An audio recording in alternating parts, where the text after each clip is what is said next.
Assalamualaikum warahmatullahi wabarakatuh. Selamat pagi anak-anak.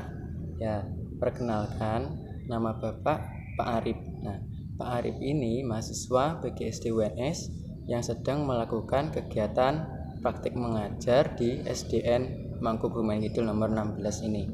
Nah, pada pagi hari ini Pak Arif akan praktik mengajar di kelas 5B, yaitu yang diampu oleh Bu Tino hari ini. Nah, jadi pada pagi hari ini anak-anak akan mendapat pembelajaran dari Pak Arif. Nah, tapi sebelum memulai pembelajaran pada pagi hari ini, kita awali dengan berdoa terlebih dahulu. Berdoa menurut agama dan kepercayaan masing-masing dimulai. Doa dapat dicukupkan. Nah, anak-anak, pada pagi hari ini kita akan belajar tentang pertama, kata tanya. Kemudian yang kedua, kita akan belajar tentang gangguan pernafasan pada manusia. Nah, kata tanya terdiri dari kata apa, kemudian di mana, kapan, siapa, mengapa, dan bagaimana. Nah, untuk menghafalkan kata tanya ini, kita bisa meningkatnya dengan adik simba. Adik simba yaitu A, apa, di mana, K, kapan, Si, siapa, M, mengapa, bagaimana. Nah, kata-kata tanya ini kita gunakan untuk menemukan informasi dari sebuah berita, kemudian dari sebuah teks, dari sebuah bacaan. Nah, mulai dari pelaku, kemudian tempat terjadinya peristiwa, waktu kejadian peristiwa, kemudian alasan dan juga proses. Itu untuk kata tanya.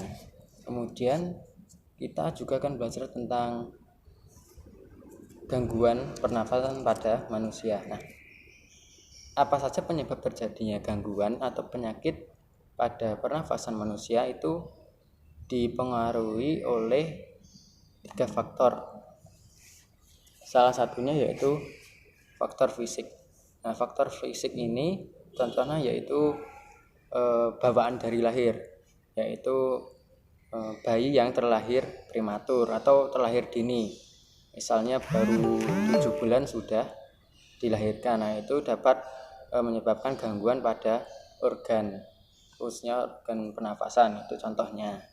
Kemudian faktor lain itu dari faktor penyakit. Nah, penyakit ini bisa disebabkan oleh banyak jenis ya. Penyakit contohnya ada asma, kanker paru-paru, TBC atau tuberkulosis. Kemudian kalau sehari-hari kita bisa menemukan gangguan pernafasan yaitu seperti flu, batuk. Nah, itu juga termasuk gangguan. Nah, anak-anak, selain 2 faktor tersebut ada juga faktor lingkungan yang dapat menyebabkan terjadinya gangguan pernafasan. Nah, contohnya faktor lingkungan yaitu lingkungan yang kotor, banyak tumpukan sampah, kemudian asap kendaraan bermotor, pembakaran sampah, pembakaran hutan, dan itu contohnya. Kemudian kalau di kota-kota besar kita dapat menemukan seperti asap-asap pabrik, kemudian asap kendaraan dari mobil, truk, sepeda motor.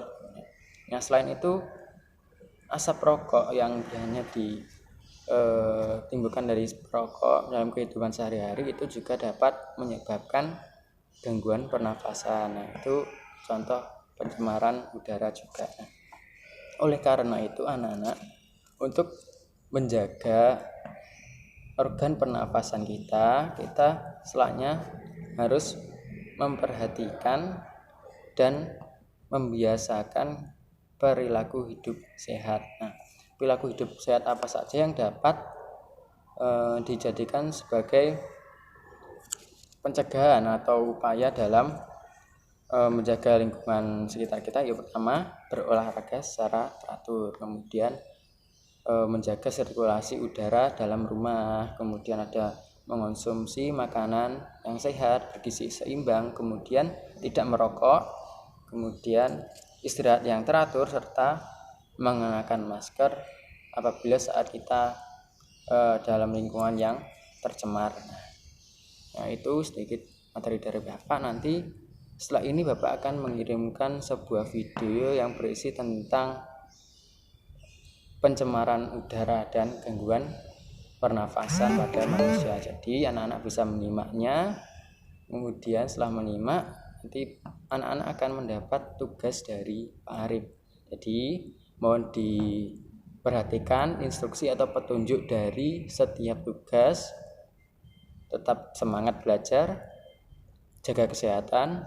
Wassalamualaikum warahmatullahi wabarakatuh.